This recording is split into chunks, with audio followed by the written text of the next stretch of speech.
ஜனரஞ்சகமாக ஒரு படம் எடுக்கணும், எல்லாருக்கும் பிடிக்கணும். அதே மாதிரி பார்த்தீங்கன்னா நம்மளுக்கு பக்கத்தில் இருக்கவங்க, நம்ம தினம் பார்த்துக்கிட்டு இருக்கவங்க, காலைல ஏஞ்சி நம்ம கிளம்பி ஆஃபீஸுக்கு போகிற டைமில் எத்தனை பேரை பார்க்குறோம், ஓடிட்டு இருக்கோம் இல்லையா, அந்த இஎம்ஐ கட்டிக்கிட்டு இது பண்ணிகிட்டு இருக்காங்க இல்லையா, அவங்களுக்கு எல்லாமே இது கனெக்ட் ஆகும்.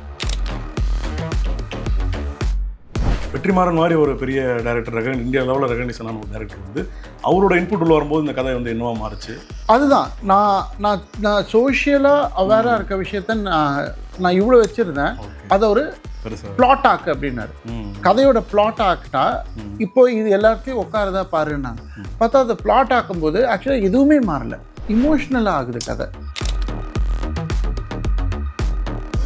இந்த கதையில் யாருமே நல்லவும் கிடையாது. என் கதையில் எல்லாம் கிரே ஷேடு தான். அப்படின்னு கிரே கிடையாது, கெட்டவங்க. வாத்தியாராக வெற்றிமாறன் போடணும்னு ஆசை எனக்கு. ஏன்னா அவர் போட்டிருந்தார் இல்லையா விடுதலையில். அதுக்கப்புறம் வேணாண்டா, ஓவரா வேணாண்டா, இறக்குடா, கம்மி பண்ணடா, அதுதான். சார்கிட்ட கதை போனதுக்கப்புறம் கதை கவின் பிரதருக்கு சார் தான் சொன்னார். ஃபஸ்ட் ஒரு 30 minutes of the total the entire plot of the film, இல்லை gist of the film வந்து சார் ஒன்லி நரேட்டட் இட். அதுக்கப்புறம் நான் போய் நரேட் பண்ணேன். என் கதை பயங்கர ராவாக இருந்தது, கெட்ட வார்த்தை இருந்தது, பயங்கரமாக இருந்தது. அவங்களோட சாய்ஸ் ஆஃப் வேர்ட்ஸ் ரொம்ப கேர்ஃபுல்லாக இருக்கும். அதை அவங்க புரிஞ்சுக்கிட்டாங்க. அதை புரிஞ்சுக்கிட்டு இது இல்லை, இது ஏதோ ஒரு விஷயம் நம்ம புதுசாக இருக்குது இந்த கதையில் அப்படின்னு அவங்க ஃபீல் பண்ணாங்க. கியூரியாசிட்டி வந்து அவங்க ஃபீல் பண்ணியிருக்காங்க. ஆமாம், அதனால தான் அது அடுத்த லெவல் போச்சு. அதனால தான் சார்கிட்ட போச்சு. அவங்க தான் என்னை டைரக்டர் ஆக்கியிருக்காங்க. ஸ்டார்டிங் வந்து விதை வந்து அவங்க தான் போட்டன்ற மாதிரி. ஆமாம், அவங்க தான் இவ்வளோ வருஷம் ட்ரை பண்ணி ட்ராவல் பண்ணி இது இல்லை, will go with this guy அப்படின்னு she made me the director. ட்ரைலரில் வந்து இந்த மாஸ்க் எம்ஆர்ஆர் வந்து மாஸ்க் போட்டு இந்த மாதிரியான கொஞ்சம் தெஃப்ட்டு, அதாவது கொஞ்சம் அந்த மணி ஹீஸ்ட் மூட்லேயே இருக்குது அப்படின்ற மாதிரி கமெண்ட்ஸ் வருது. நீங்கள் அதை எப்படி பார்க்குறீங்க? சாலிகிராமத்து மணி ஹீஸ்ட்னு வச்சுக்கோங்களேன். ரைட். நானே லைன் கொடுக்கணும், சாலிகிராமத்து மணி ஹீஸ்ட் அப்படின்ற மாதிரி. சாலிகிராமத்து மணி ஹீஸ்ட்டில் இது ஸ்பெயின் இன் ருத்ரா அப்படின்னு. ருத்ரா, ஆமாம், ரைட். நேரம் அங்கேயே அடிக்கிறீங்க. யார் நானா? தினமணி டாக்கீஸ் நேயர்களுக்கு வணக்கம். இன்றைக்கி வந்து மாஸ்க் படத்தோட இயக்குனர் விக்ரம் அசோக் வந்து நம்ம கூட இணைஞ்சிருக்காரு. மாஸ்க் படத்தை பற்றியும் அந்த படத்தோட அனுபவங்களை பற்றியும் அவர்கிட்ட பேச போகிறோம். வாங்க. வணக்கம், எப்படி இருக்கீங்க? நல்லா இருக்கேன் ப்ரோ, எப்படி இருக்கீங்க? நல்லா இருக்கேன். எப்படி முதல் படம், அறிமுக படம் எப்படி இருக்குது? எப்படி அந்த உங்களோட மன ஓட்டங்கள் எப்படி இருக்குது? இன்னொரு 2 நாளில் ரிலீஸு. ஸோ எப்படி அப்படியே சிரிச்சினே அப்படியே ஜாலியாக எல்லா எமோஷன்ஸையும் மறைச்சி வச்சுக்கிட்டு அப்படியே ஒரு மாதிரி ஓட்டிக்கிட்டு இருக்கோம். இந்த படத்தோட ட்ரைலர் பார்க்கும்போதே வந்து மிடில் கிளாஸ் அப்படின்ற அவங்களோட வழியோ இல்லை சம்திங் ஏதாவது வந்து இந்த கதையில் இருக்குது அப்படின்ற மாதிரி இருக்குது.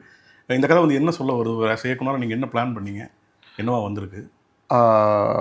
இது வந்து ஒரு ஒரு ஒரு ஜனரஞ்சகமாக ஒரு படம் எடுக்கணும், எல்லாருக்கும் பிடிக்கணும்.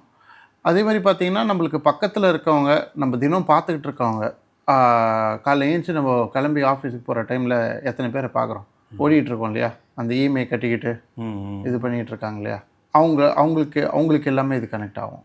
ஸோ ரொம்ப it's very funny, it's very quirky, but at the same time வாழ்க்கைக்கு நெருக்கமாக சில விஷயங்களை பிளாட் வந்து அதுதான்.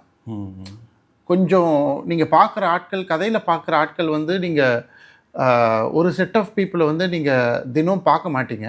ஆனால் அவங்க எல்லாருமே நம்மளை சுற்றி தான் இருக்காங்க. ஆனால் ஒரு செட் ஆஃப் ஆட்கள் வந்து நீங்கள் தினம் பார்த்துட்டு காலைல ஏஞ்சி நீங்கள் இப்போ கிளம்பி வரும்போது பார்த்துக்கிட்டு இருப்பீங்க.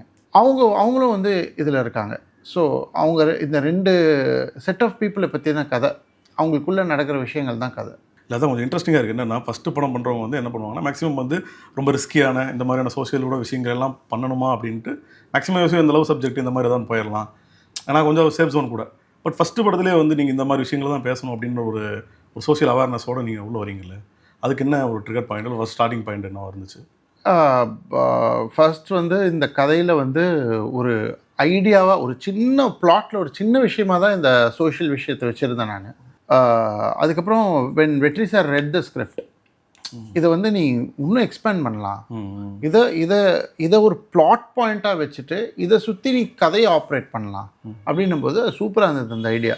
ஆக்சுவலாக அதுலேருந்து நான் என்ன பண்ணேன், சார் அப்போ எனக்கு இன்னும் ஒரு 15 days to 20 days தாங்க சார், நான் வந்து அதை சுற்றி நான் திருப்பியும் I will write something and ஆனால் அவர் என்ன சொன்னார்னா, இல்லை நீங்கள் சீன்ஸ் எல்லாம் எதுவும் தூக்காதீங்க, நீங்கள் விஷயத்தை ஆட் பண்ணுங்கள், அந்த சோஷியலாக நீங்கள் சொல்ல ஒரு விஷயத்தை வந்து எக்ஸ்பேண்ட் பண்ணுங்கள், ஆனால் திணிக்காமல் பண்ணுங்கள், இன்ஜெக்ட் பண்ணாதீங்க, அது அப்படியே அதோட இழையோடி போகணும் அப்படின்னாரு.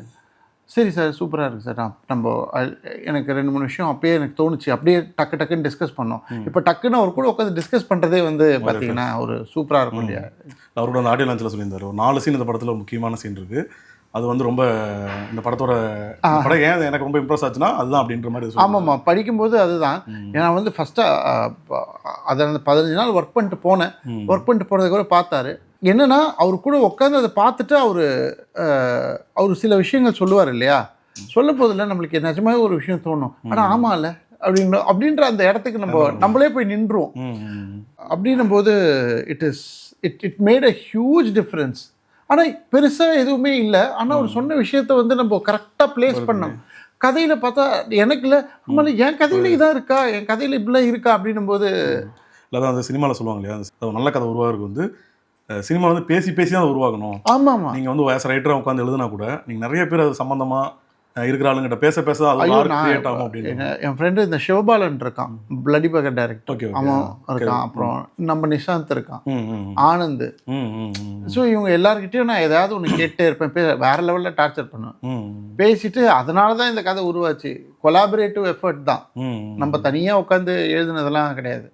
ஒரு 150 பேர்கிட்ட பவுன்ஸ் பண்ணதுக்கப்புறம் தான் நானே போவேன். அது வரைக்கும் எனக்கு கான்ஃபிடன்ஸ் வராது. இல்லை தான் வந்து இப்போ என்னன்னா, இப்போ ஃப்ரெண்ட்ஸ்கிட்ட சொல்கிறோம், நம்ம ஒரு ஸ்டோரி எழுதியிருக்கோம், அவங்க வந்து ஓகே இதெல்லாம் நல்லா இருக்குது, இதெல்லாம் இப்படின்னு சொல்லுவாங்க. பட் வெற்றிமாறன் மாதிரி ஒரு பெரிய டேரக்டர், இந்தியா லெவலில் ரெகக்னிஷனான ஒரு டேரக்டர் வந்து அவரோட இன்புட் உள்ள வரும்போது இந்த கதை வந்து என்னவா மாறுச்சு? அதுதான் நான் சோஷியலாக அவேராக இருக்க விஷயத்த நான் இவ்வளோ வச்சுருந்தேன். அதை ஒரு பிளாட் ஆக்கு அப்படின்னாரு. கதையோட பிளாட் ஆக்குனா இப்போ இது எல்லாத்தையும் உட்காரதா பாருன்னாங்க. பார்த்தா அதை பிளாட் ஆக்கும்போது ஆக்சுவலாக எதுவுமே மாறல. அது பிளாட் ஆகுது. அந்த இடத்துல முக்கியமாக நம்ம என்ன பண்ணுவோம், விதைப்போம் இல்லையா, அங்கங்கே சில விஷயத்த விதைச்சி அதை பிளாட் ஆக்கும்போது இமோஷ்னலாக ஆகுது கதை. நான் ரொம்ப அரகண்டாக வச்சுருந்தேன் கதையை. ரொம்ப இந்த கதையில் யாருமே நல்லவும் கிடையாது. என் கதையில் எல்லாம் கிரே ஷேடு தான். கிரே கிடையாது, கெட்டவங்க. இந்த கிரேவே கிடையாது, ஃபுல்லாகவே வந்து பிளாக் தான். பிளாக் தான் கெட்டவங்களா? அப்படி கிடையாது, ஒயிட்டு தான் கெட்டவங்கன்னு வச்சுக்கோங்க. இந்த பிளாக் கெட்டவங்க, ஒயிட்டு நல்லவங்க, ஒயிட் மீன்ஸ் அது புரியுது. அப்படி கிடையாது. The dark side of the inner darkness. அதாவது எல்லாருக்குள்ளேயும் டார்க் இருக்குது, அந்த டார்க் தான் நான் எழுதுனேன். ஆமாம், அவங்களுக்குள்ள இருந்தது இந்த. ஆமாம். ஸோ கொஞ்சோண்டு ஒரு த ஷேட்ஸ் ஆஃப் அந்த டார்க்னஸில் வந்து ஒரு நல்லவன் ஆக முடியாது, மனுஷனாகலாம் அப்படின்ற ஒரு இமோஷனல் பாயிண்ட்டை உள்ளே வச்சா நல்லா சூப்பராக இருக்கே. ஆமாம் சார், சூப்பர் சார், அப்படியே இன்னொரு அரை மணி நேரம் அப்படியே பேசுங்க, கூடவே உட்காந்து இன்னொரு 1 மணி நேரம் பேசுங்க அப்படின்னா அது பாட்டுன்னு கொட்டும். ஸோ அவர் கூட உட்காந்து என்னை பொறுத்த வரைக்கும் he is India's best filmmaker. Not just for his filmmaking style, it is also for the ideology that he carries throughout his film, in all his films. அதுக்கு பின்னாடி என்ன இருக்கு? மெயின் ஸ்ட்ரீமான ஃபில்ம் மேக்கர். ஹி மேக்ஸ், அவர் direct பண்ணால் it also makes மணி.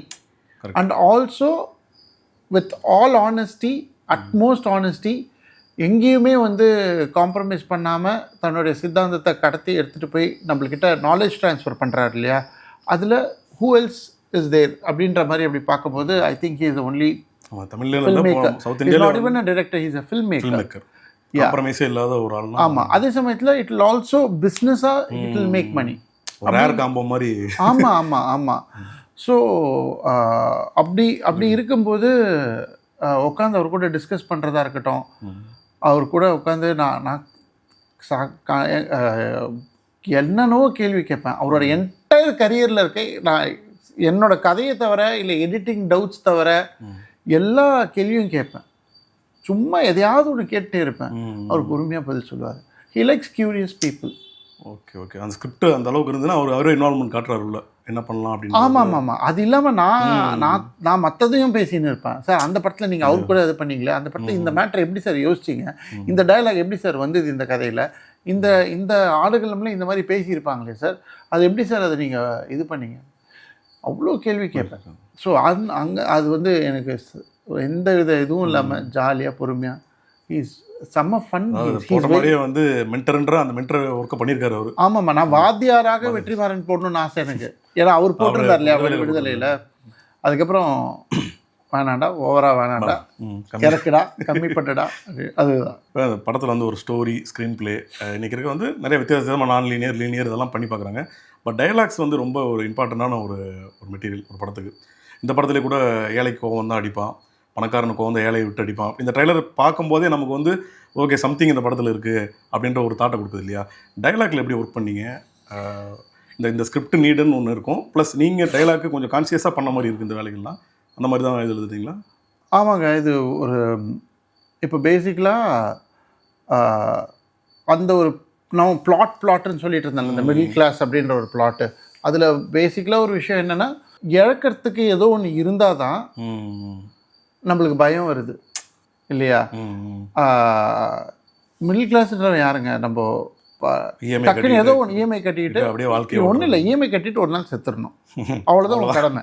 இந்த ரோட்டில் இறங்கி இந்த சிவப்பு கொடி கருப்பு கொடிலாம் இது பண்ண நின்னா உனக்கு அடுத்த நாள் ஆஃபீஸ் போகணும், உனக்கு வந்து மாத சம்பளம் வராது, உன்னால் வந்து உன்னை வேறு மாதிரி பார்க்க ஆரம்பிச்சிருவாங்க. உனக்கு சமுதாய கோவலாம் இருக்கலாம், ஆனால் அது வீட்டுக்குள்ளே வச்சுக்கோ. ஃப்ரெண்ட்ஸோட சரக்கடிக்கும் போது சண்டை போட்டுக்கோ, இல்லை சோஷியல் மீடியாவில் போய் டைப் பண்ணி சண்டை போட்டுக்கோ.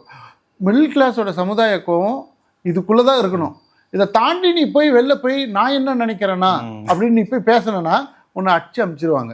பெரிய ஃபேக்ட் தான் அது. ஆமாம். ஸோ மிடில் கிளாஸ் என்ன பண்ண முடியும், எவ்வளோ தான், வாரத்தில் ஒரு தடவை நீ வந்து ஃப்ரெண்ட்ஸோட மீட் பண்ணிக்கிட்டு யாரை வேணால் திட்டிக்கூடா, என்ன வேணால் பேசிக்கோ, அவள் தான் உனக்கு அலவுடு. நீ நல்லா சம்பாரிச்சிக்கோ, முடிஞ்சால் சம்பாரி, வெளிநாட்டுக்கு போ, ஆனால் நீ இஎம்ஐ கட்டிக்கிட்டே இருக்கணும். உனக்கு காலைல ஏஞ்சி நீ ஆஃபீஸுக்கு போயே ஆகணும். உன்னை நான் யோசிக்க விட்டா நீ என்னை காலி பண்ணுவேன், உன்னை நான் யோசிக்கவே விட மாட்டேன், எதையாவது உன்னை பண்ண வச்சுக்கினே இருப்பேன். ஸோ அந்த ஒரு அரசியல் இருக்கு இல்லையா. கண்டிப்பாக ரொம்ப சொல்லுவாங்க, ரொம்ப ஏழையாக இருந்தாலும் பிரச்சனை இல்லை. ஆமாம், பணக்காரனுக்கு வந்து பணக்காரனுக்கு வந்து பார்த்தீங்கன்னா அவனுக்கு வந்து அவன் ரியாக்ட் பண்ணுற விதமே வேறு மாதிரி இருக்கும், டீல் பண்ணுற விதமே வேறு மாதிரி.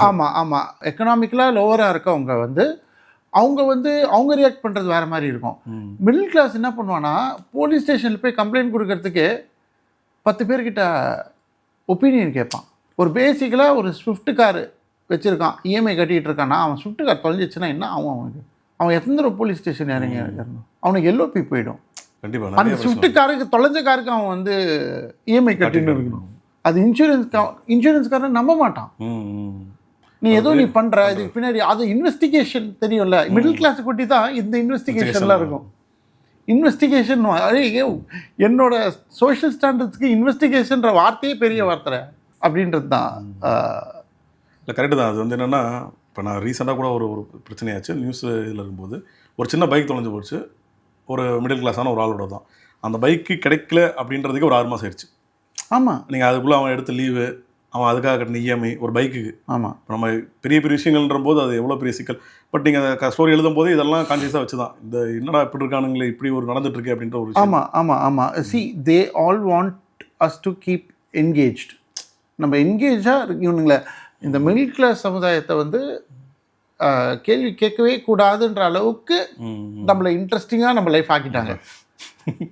நம்ம இன்ட்ரெஸ்டிங்காக லைஃப் ஆகும்போது டக்குன்னு ஐபிஎல் வருது, சரி ஓகே ஒரு 2 மாதத்துக்கு அப்படியே விட்டுருவோம், நம்ம பாட்டு வேலைக்கு போகிறோமா, ஐபிஎல்லை பார்த்தோமா, ஃப்ரெண்ட்ஸோடு மீட் பண்ணுறோமா, இவ்வளோதான் நீ பண்ணணும். கவின் வந்து ஆக்டர் கவின் வந்து அவர் கொஞ்சம் இந்த ரொமான்ஸான சைடெல்லாம் பண்ணிட்டு வந்துட்டார். வந்து 2K கிட்ஸ்கிட்ட இன்றைக்கி ஜென்சிகிட்ட வந்து ரொமான்ஸ் ஸ்டார் இந்த மாதிரிலாம் பண்ணிட்டு வந்த மாதிரி இருக்குது. பட் ட்ரைலர் கிட்ட கொஞ்சம் ஆக்ஷன்லாம் கொஞ்சம் பண்ணியிருக்காரு.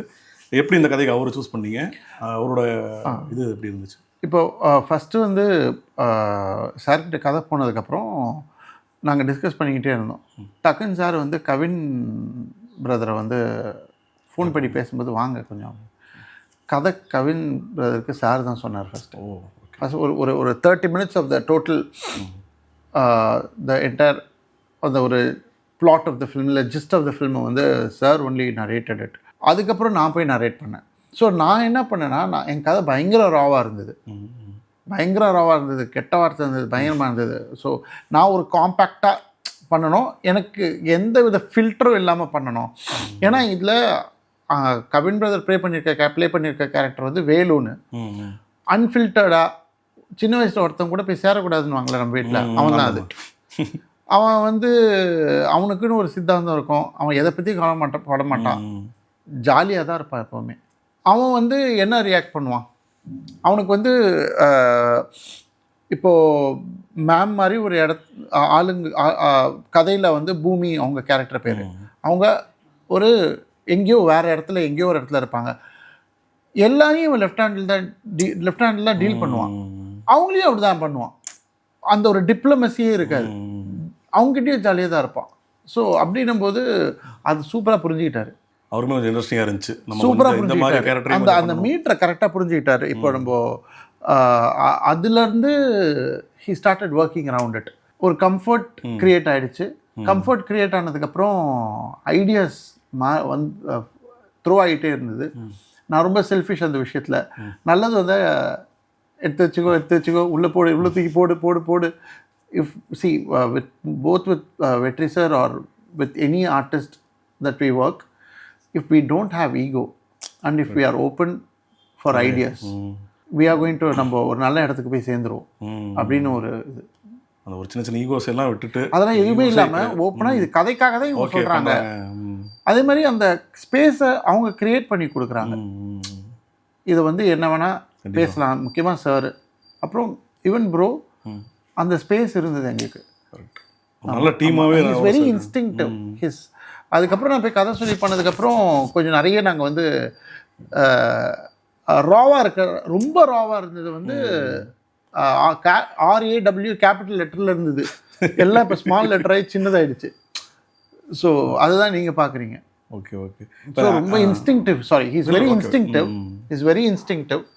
அவருக்கு வந்து இந்த இடத்துல இதை பண்ணால் நல்லா இருக்கும், இந்த மாதிரி 2-3 இடத்துல வந்து 2-3 இல்லை 4-5 இடத்துல வந்து ஒன்லைனர்ஸ் த்ரோ பண்ணார்.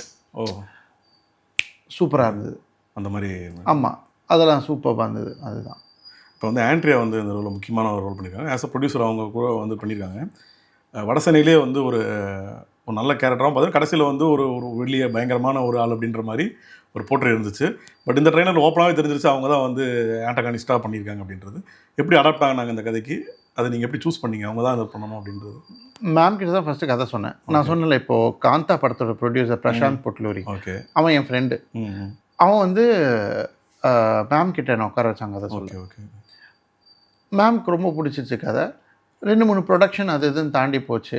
அப்புறம் இல்லை தேவையில்லை நானே பண்ணுறேன் அப்படின்ட்டு சார்கிட்ட மனிஷி ப்ரொடியூஸ் பண்ணுறாரு இல்லையா. ஸோ சரி எனக்கு கொஞ்சம் if you can read this and tell me what you think about it அப்படின்னும் போது சார் படித்தார். சார் படிச்சுட்டு இல்லை இது நீ பண்ணலாம் நல்லாயிருக்கும் அப்படின்றது. ஸோ இதில் வந்து ஆன்டகனிஸ்ட் வந்து எல்லாருமே ஆன்டகனிஸ்ட் தான்.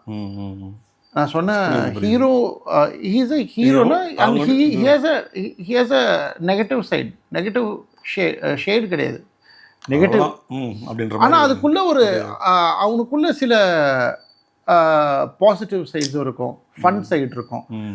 அந்த ஒரு பாசிட்டிவ் ஃபன் சைடில் இருந்தால் கதை ஆரம்பிக்கும். அதே மாதிரி இவங்க கிட்ட இருக்க அந்த ஒரு she tax very less, she doesn't say much. அவங்களோட சாய்ஸ் ஆஃப் வேர்ட்ஸ் ரொம்ப கேர்ஃபுல்லாக இருக்கும். அதை அவங்க புரிஞ்சுக்கிட்டாங்க. அதை புரிஞ்சுக்கிட்டு இது ஏதோ ஒரு விஷயம் நம்ம புதுசாக இருக்குது இந்த கதையில் அப்படின்னு அவங்க ஃபீல் பண்ணாங்க. கியூரியாசிட்டி வந்து அவங்க ஃபீல் பண்ணியிருக்காங்க. ஆமாம், அதனால தான் அது அடுத்த லெவல் போச்சு. அதனால தான் சார்கிட்ட போச்சு. அவங்க தான் என்னை டைரக்டர் ஆக்கியிருக்காங்க. ஸ்டார்டிங் வந்து விதை வந்து அவங்க தான் போட்டன்ற மாதிரி. ஆமாம், அவங்க தான் இவ்வளோ வருஷம் ட்ரை பண்ணி ட்ராவல் பண்ணி இது இல்லை will go with this guy அப்படின்னு she made me the director. ஆமாம், இந்த படத்தில் ருகானி சர்மா வந்து ஆக்ட் பண்ணியிருக்காங்க. அவங்க கொஞ்சம் லாங்குவேஜ் ப்ராப்ளம்லாம் இருந்தால் கூட இந்த மாதிரி சப்ஜெக்டில் அவங்க எப்படி இன்வால்வ் பண்ணி இது பண்ணாங்க, உங்களுக்கு வந்து சாட்டிஸ்ஃபேக்ஷனான ஒர்க்காக இருந்துச்சு அது? 200% satisfied. She is super professional, very, very, very easy to work with, and she is just available whenever I want her to be available, and because we became friends, very close friends, it made my job very easier. So அதுதான் இப்போது எனக்கு இந்த கதையில் ஒரு நம்ம Marwari girl ஒருத்தங்க தேவைப்பட்டாங்க. Okay.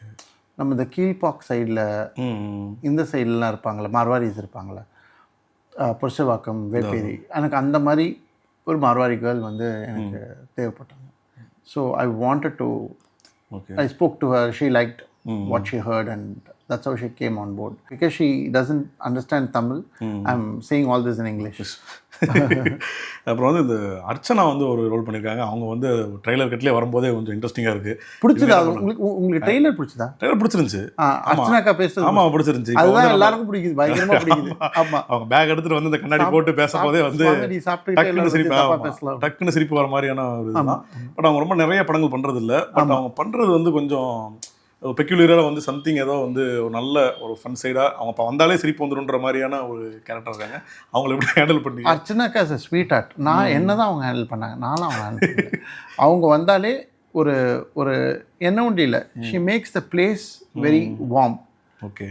யார் வேணா அவங்க கிட்ட போய் பேசலாம், யார் வேணா உட்காந்து ஏதாவது கேட்கலாம்.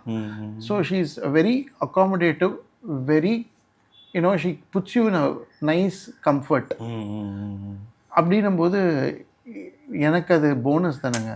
அர்ச்சனாக்கா is like she is a sweet heart. வருஷமா செட் பண்ண ஒரு மேட்டர் ஒன்று இருக்கு. ஆமாம். பட் அதை உங்கள் ஸ்டோரிக்குள்ள இன்வால்வ் பண்ணும்போது ஆமாம், அது நான் இதுதான்க்கா இந்த மாதிரி தான்க்கா வேணும், இப்படி வேணும்ன போது அதை அவங்க அடுத்த லெவலில் கொண்டு போய் இதை வச்சாங்க. I think she should do many films. கண்டிப்பாக அது பார்க்கும்போது தெரியுது ஏன் அதிகமாக பண்ணுறது இல்லைன்ற மாதிரி. அதே மாதிரி இந்த கதையில் பார்த்தீங்கன்னா கல்லூரி வினோத் நடிச்சிருக்காரு, சூப்பர் கேரக்டர் அவருக்கு. ஓகே. அப்புறம் Venkat is a short person, பேட்டரின்னு ஒரு கேரக்டர் நடிச்சிருக்காரு. Okay okay. அவரும் பிரில்லியண்ட்டாக ரொம்ப சூப்பராக நடிச்சிருப்பாங்க.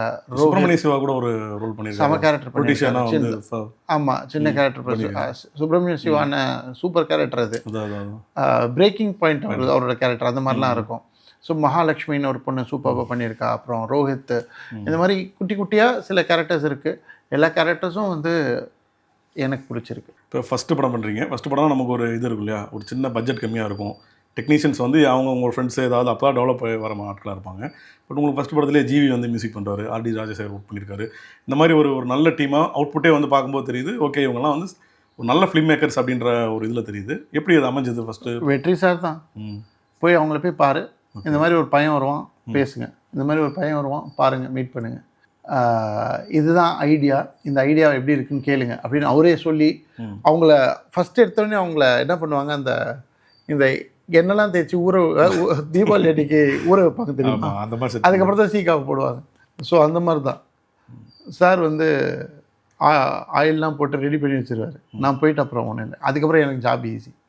நான் போய் கதை சொன்னேன், எல்லாருக்கும் பிடிச்சிடும். எல்லாரும் அவங்க அப்படி தான். ராமர் அப்படி எடிட்டர் கூட இதில் ஃபங்க்ஷனில் பேசிட்டு இருந்தார், தெரிஞ்சுட்டாரு. ஆமாம், மாஸ்கோட பெரிய ப்ரொமோட்டராகவே அவர். ஆமாம், அதுதான் அந்த மாதிரி தான் எல்லாருமே உள்ளே வந்தாங்க. மாஸ்க்கு ப்ரமோஷன் அவர் அடுத்த சேது நான் பயங்கரமாக பேசினார். அது எல்லாத்தையும் தாண்டி இப்போ ஒரு மீம் போயிட்டுருக்கு, பார்த்தீங்களா?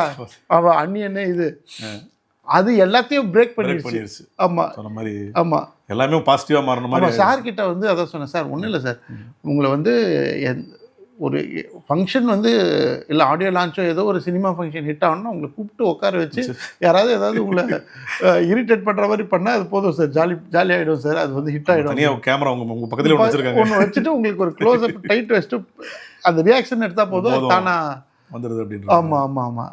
இப்போ ட்ரெய்லரில் இந்த மாஸ்க் எம்ஆர்ஆர் மாஸ்க் போட்டு இந்த மாதிரியான கொஞ்சம் தெஃப்ட்டு, அதாவது கொஞ்சம் அந்த மணி ஹீஸ்ட் மூட்லேயே இருக்குது அப்படின்ற மாதிரி கமெண்ட்ஸ் வருது. நீங்கள் அதை எப்படி பார்க்குறீங்க? சாலிகிராமத்து மணி ஹீஸ்ட்னு வச்சுக்கோங்களேன். ரைட். ஆமாம், சாலிகிராமத்து மணி ஹீஸ்ட் அப்படி வச்சுக்கோங்களேன். அதை சாலிகிராமத்தில் நடக்கலை, சாலிகிராமம் சினிமா ஏரியான்றதுனால சொல்கிறேன். மணி ஹீஸ்ட் கூட இல்லைங்க, இது சும்மா அதில் ஜாலியாக சொன்னேன். என்னோட இன்ஸ்பிரேஷன் மணி ஹீஸ்ட் இல்லை, என்னோட இன்ஸ்பிரேஷன் ருத்ரா. ஆனால் நம்ம கதை எழுதி இப்போ நம்ம சொல்ல முடியாதுல்ல, மணி ஹீஸ்ட் தானே நீ, ஆமாம் அப்படின்வாங்க. சரி ஓகே வச்சுக்கோ, சரி. அதனால தான் ஐ வாண்டட் டு டேக் அந்த காஸ்டியூம்லாம் அந்த மாதிரி கொஞ்சம் எடுத்து சரி மற்றவங்க அடிக்கிறதுக்கு முன்னாடி நம்மளை அடிச்சுப்போம், அதுக்கப்புறம் வலி கம்மியாக இருக்கும். பட் இது ஒரு டெம்ப்ளேட்டே ஆயிடுச்சு இல்லை, நீங்கள் ஏதோ மாஸ்க் போட்டு வந்தாலே மணி ஹீஸ்ட் தான். ஆனால் என்னோட இன்ஸ்பிரேஷன் ருத்ரால பாக்யராஜ் சாரோட அந்த ஒரு 10 நிமிஷம் ஒரு பேங்க் ஹீஸ்ட் பண்ணுவார். அந்த 10 நிமிஷத்தை இப்போ எடுத்து பார்த்தா இன்டர்நேஷ்னலாக இருக்கும், லிட்ரலாக இன்டர்நேஷ்னலாக இருக்கும். ஆனால் இதெல்லாம் தாண்டி அதுக்குள்ளே அது காமெடி, அது காமெடி ஒரு கோக் இருக்கும். திடீர்னு அவன் பண்ணுறது அன்பிரடிக்டபிளாக ஒன்று பண்ணுவார், ஜாலியாக போயிட்டே இருக்கும். ஆனால் திடீர்னு ஒரு இடத்துல வந்து நம்மளுக்கு ஐயோ அப்படின்ற மாதிரி ஒரு விஷயம் வரும். அது எனக்கு பயங்கர இன்ஸ்பிரேஷன். அது எனக்கு அதுலேருந்து தான் நான் வந்து எடுத்தேன். நான் முன்னாடி வந்து வேறு மாதிரி இருந்தது. இப்போ எப்படி இருந்தாலும் நம்மளை வச்சு என்ன அடிக்க போகிறாங்க, மணியை இஷ்டன்னு போகிறாங்க, சரி வச்சுக்கோ எடுத்துக்கோ அப்படின்னு.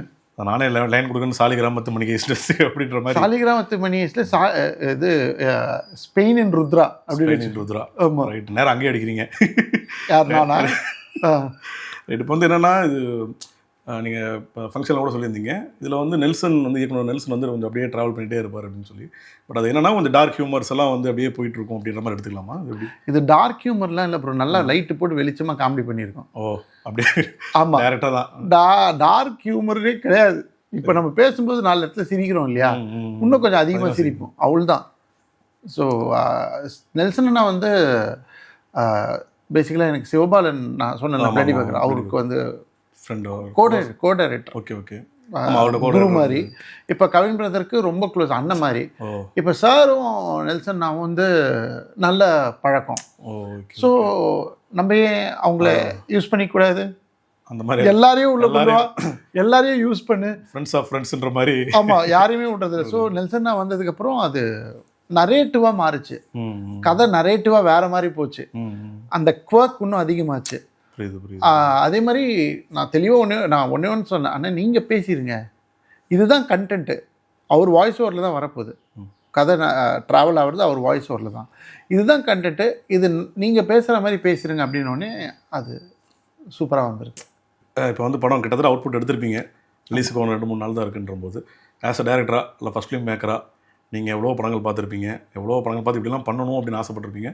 உங்களுக்கு உங்களோட மாஸ்க் எப்படி வந்திருக்கு? எனக்கு பிடிச்சிருக்கு பார்க்கும்போது. டேரக்டராக உங்களுக்கு திருப்தியான ஒரு என்னோட பிடிச்ச படம் அப்படின்ற. ஆமாம், எனக்கு பிடிச்சிருக்கு. எனக்கு பிடிச்சிருக்கு அப்படின்னு இல்லை, அப்படி தானே சொல்லணும், போட்டு ஆடியன்ஸ் வந்து அவங்க சொல்லட்டும் அப்படின்ற மாதிரி. இதெல்லாம் லெட் தம் டிசைட். அது நம்ம கண்ட்ரோலில் இல்லைல்ல, என் கண்ட்ரோலில் இருக்கிறது எனக்கு பிடிச்சிருக்கு, அவ்வளோதான். ஆமாம். இல்லை, இந்த இன்டர்வியூலே வந்து இப்போ நான் கேள்வி கேட்குறது ஒரு சைடாக இருந்தாலும், நீங்கள் சொல்லும் போதே வந்து ஏதாவது ஒரு ஜோக் வந்துக்கிட்டே இருக்குது, நீங்கள் பேசுகிறதுலே வந்து இயல்பாகவே வந்து அந்த நகைச்சுவை வந்து இருந்துகிட்டே இருக்குது. நான் அதை யோசிச்சுட்டு இருந்தேன், இந்த படம் வந்து இவர் பேசுகிறதே இப்போ இருக்கே, இந்த படத்தில் என்ன பண்ணியிருக்காங்க அப்படின்ற ஒரு க்யூரியாசிட்டி கண்டிப்பாக வந்துச்சு எனக்கு. நீங்கள் சொன்ன மாதிரி வந்து கொஞ்சம் அந்த ஜாலியான பக்கங்கள்லாம் இருக்கு இல்லையா. ஏன்னா ஒருத்தட்ட என்ன தான் பேசிகிட்டே இருந்தாலும் ஏதாவது ஒரு பக்கம் வெளிப்படும், சரி இது வந்து ஆக்ட் பண்ணுறாங்களான்ற மாதிரி. பட் அது வரவே இல்லை, நீங்கள் பேசுகிறதே அப்படி தான் இருக்குது, நான் வந்து இப்படியே அப்படி ஒரு ஆள் தான், ஜாலியான ஒரு ஆள் தான் அப்படின்ற மாதிரி. தேங்க்யூ. உங்கள் படம் வந்து வெற்றி அடைகிறதுக்கு வந்து தினமணி டாக்கீஸ் நேயர்களுக்காக கண்டிப்பாக வந்து நாங்கள் பெரிய வாழ்த்துக்களை தெரிவிக்கிறோம். கண்டிப்பாக இந்த படம் வெற்றி அடைஞ்சு நம்ம திரும்பவும் சந்திக்கணும் அப்படின்றதுலையும் விருப்பம் தெரிவிக்கிறோம். நன்றி, தேங்க்யூ. சந்திக்கிறோம், கிரிக்கெட் ஆடுறோம் கண்டிப்பாக. ஆமாம், மீட் பண்ணுறோம் கண்டிப்பாக.